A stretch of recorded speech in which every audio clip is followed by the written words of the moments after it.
Windows is probably one of the more Oh hey, I didn't see you there. We're just watching the latest NetworkChuck Academy video. We get early access because we're members. Being a member has been awesome. You get access to great IT training, plus a killer community that won't let you slack off. And there's no ads. Those ads are the worst. I know, right? Hey, my internet's not working. It's just not working. Can you fix it, please? You're gonna hear that a lot. Probably not that manic, but you're gonna hear it pretty often. People are gonna tell you their internet's not working and they want you to fix it. They won't tell you what's going on. They're not gonna tell you what's happening. But you have to already know. So in this episode, we're gonna go over Windows and networking. And we're not gonna get too crazy. We're gonna cover just a few things of like, hey, where do you go to find your IP address? How do you refresh it? How do you even see if you have a network connection? Let's cover that right now. So go ahead and fire up your Windows machine, and here in Windows World, and specifically Windows 11, where do you think you'll see our network connection and know that things are good? Well, here in the bottom right. Right? No, not that cloud thing. This guy right here, the little computer with the Ethernet connection sticking up. When you see this with no X's or anything bad, you know you probably have a good connection. And Microsoft is testing it for you. They're actually saying, hey, can we get out to the internet?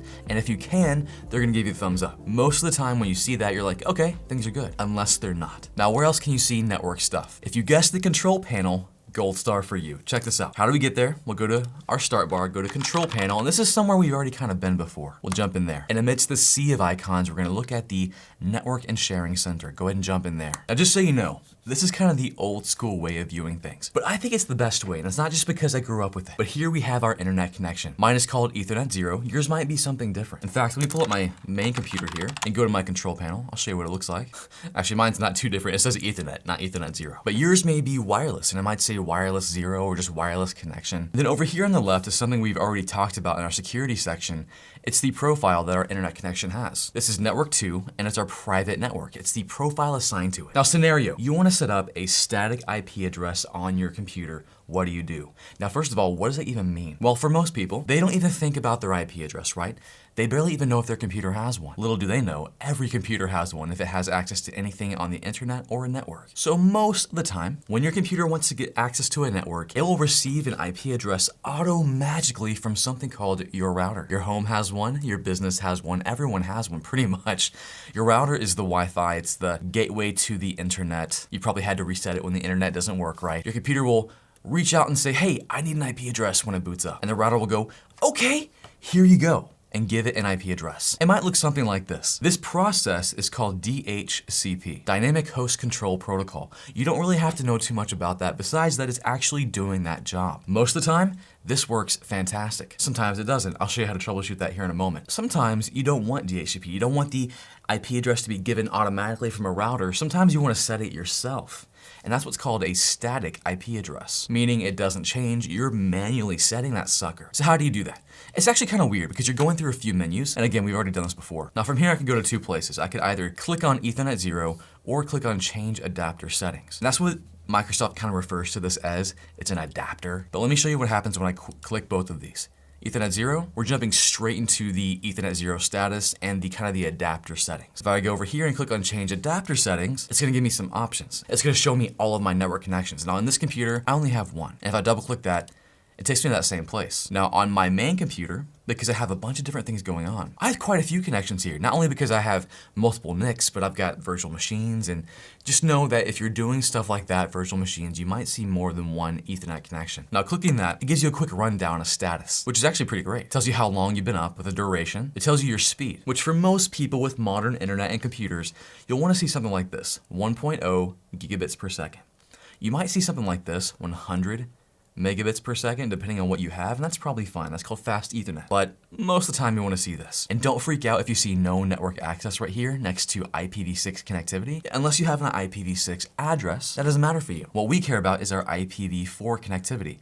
Now, I'm not going to go deep into the weeds of IPv4 versus IPv6. Just know that most people in their houses have an IPv4 IP address. Now, if you want to make that IPv4 IP address static, we're going to click on Properties right down here. Here we're like, okay, where do I go? They could have made this easier if I'm being honest. But remember, I mentioned, we want to change the IPv4 IP address. That's what we're dealing with right now. Where do you see that? Might not be so obvious, but here it is right here. Internet Protocol version 4, which is what it stands for, TCP IPv4.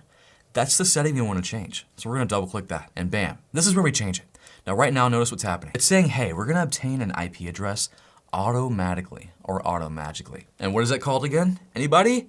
DHCP. It's also gonna have DNS acquired automatically. Because your router operating as your DHCP server will not only give it its IP address, it'll tell it what DNS server to use. We're not gonna go over DNS right now. I'll give you a little bit. When you go to networkchuck.com, that's a DNS name. What's actually happening is you're going out to a server IP address, but you don't ever see that because the DNS name makes it easy for you. That's really all you have to know about it right now. Now right here, all we have to do to assign a static IP address is to click on use the following IP address. Don't use the one they give you, use the one I give you. Click on that, it actually changes both options for you. And I can give it its own IP address, 10.84.1.2. Now this is where you either already know what you need to input because you've seen your current network or someone's telling you, hey, give them this IP address, or you know a bit about networking. For the most part, you'll want this kind of subnet mask, 255.255.255.0. But the gateway, you're gonna have to know that. It'll be your router. Actually, let me change this to make it easy. So your home network might look like this. Let's say you wanna give your computer a static IP address of 192.168.0.4. You would have a subnet mask like this.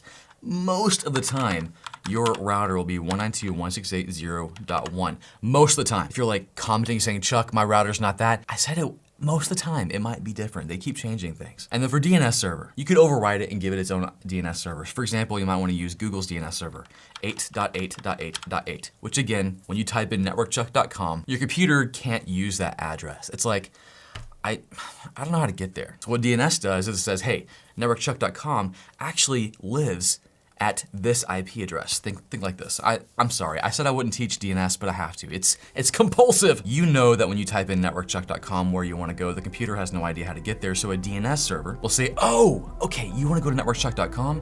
Computer, you have no idea how to get there.